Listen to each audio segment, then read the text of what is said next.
Well, hey y'all, happy Monday.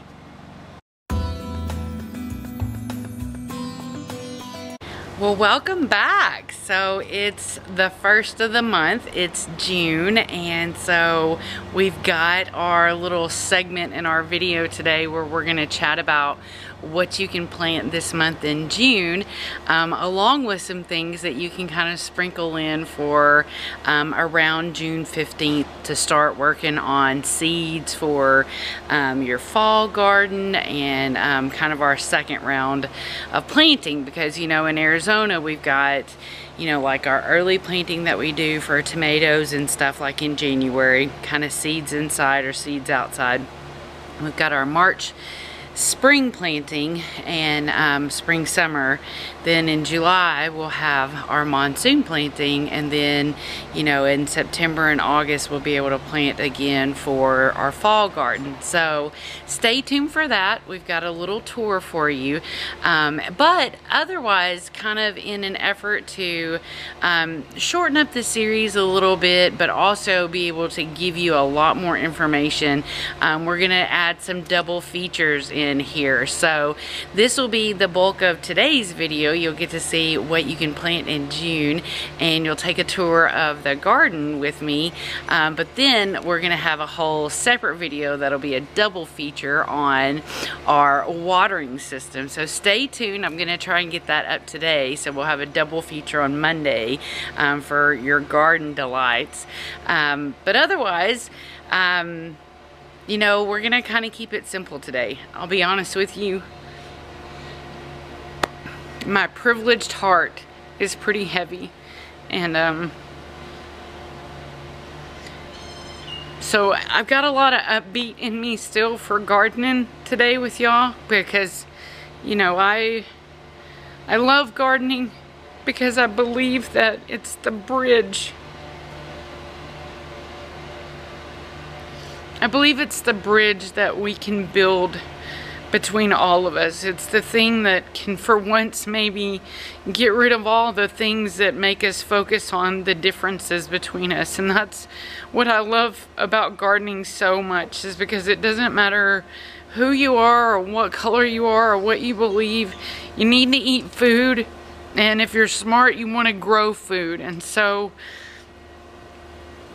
I'm just gonna keep it short today with this particular video, and kind of honor of all the black lives that matter to me and my family, because there's a lot of black lives in my family, you know. And so let's check out what you can plant in June, and let's take a tour of the yard, and I'll catch back up with you in a second.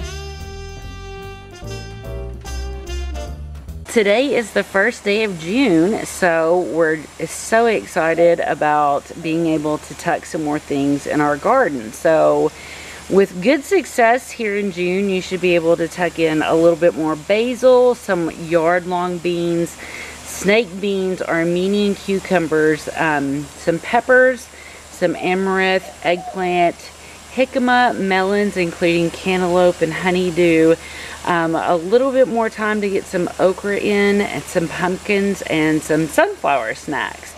Now, as we get ready to go into the middle of the month, we're going to be able to tuck in some things for next season planting, like corn. Now the corn we're going to want to do with protection, whereas next month as we get into monsoon season we'll be able to be a little bit more free with our corn and our squash. So around the 15th, like I said, you can get an early start on some summer squash, some winter squash, tomatillos, watermelon, and get your tomatoes going for the fall season. So there you are, friends. That's what you can plant in June for Zone 9B.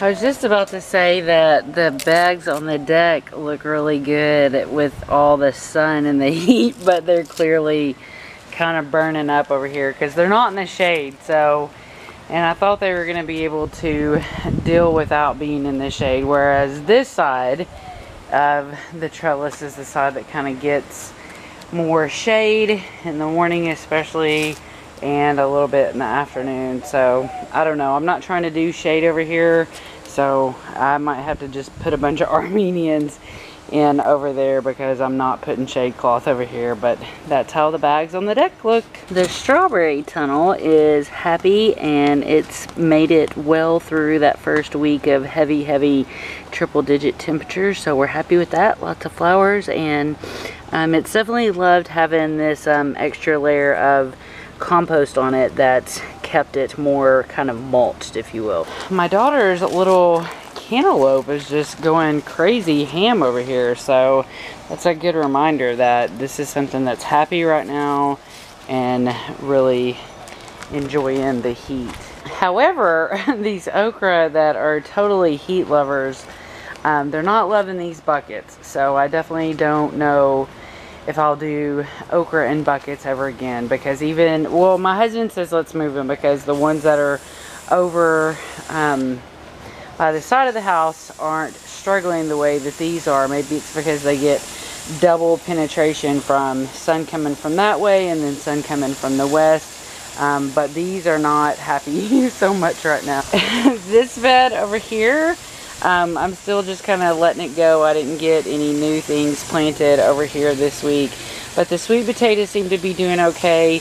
But I'm thinking about putting a little piece of shade cloth right here, because it doesn't matter by 9 o'clock what time it is, this bed is just, you know, really struggling with the heat coming off in the morning. So I think I'm going to put a piece of shade cloth up there. Right now we're just kind of running a defense with the tomatoes. I've got to get another piece of shade cloth right here too, because this edge of tomatoes gets beat up pretty bad, whereas what's in the middle looks a little bit happier. But right now we're just trying to save them for the fall, because we got such a late start to the game with our tomatoes. So if you've got tomatoes, send some my way. I got the bales really cleaned up this week because there was a lot of, I got both of the squashes here staked up so they're growing up and vertically, which opened up some room here in the bale. So it uncovered some beans now that are getting to be happy, and it gave me a little bit more room to be able to go in and plant by getting some of those squashes up and getting them trimmed. So the bale is looking good. Lots of stuff climbing up here, and I'm definitely going to come and tuck in some cantaloupe and some Armenian cucumbers, because I think that's something that we really don't have a lot growing of right now. So there's kind of a big view of the bales and the trellises. The pumpkin over there is about ready to make its descent down the other side, and this bed is kind of the same way, super full and lush. Some of the tomatillos going through a little bit of a regrowth, so it's got some yellowing leaves. We picked green beans last week, and we've got more green beans coming off this week. So as my beds open up, I'm just thinking about different things that I want to plant in here, and we're just kind of moving through the little process of dealing with summer and bridging with some planting until we can get into the monsoon season. So there's another little view of the bed and its trellis action. I still haven't gotten this side of the yard crossed off my list because I want to get these looking a little bit neater in the space that they're in. I want to get some more things that'll live and grow right now planted here, and that over there is just doing its own thing and kind of slowly getting beat up by the sun, because this is all volunteers. We are not doing a lot to support it, so whatever happens with it happens. The rest of the yard is hanging in there, and I'm really happy that we got all this shade up when we did, and we're really reaping the benefits as we make our way through this triple-digit summer. There's my water guy. Okay, well, I hope that you enjoyed our little tour of the garden and what you can plant in the month of June. And I want you to know that we've got the whole world lifted up in, you know, what is it, all of our 14 little hands. And we're praying for all of you for a space of kindness and love for everybody, and a healing and reunification for our country. So I hope you have the best day ever, and I hope that each day just gets better and better and better for you.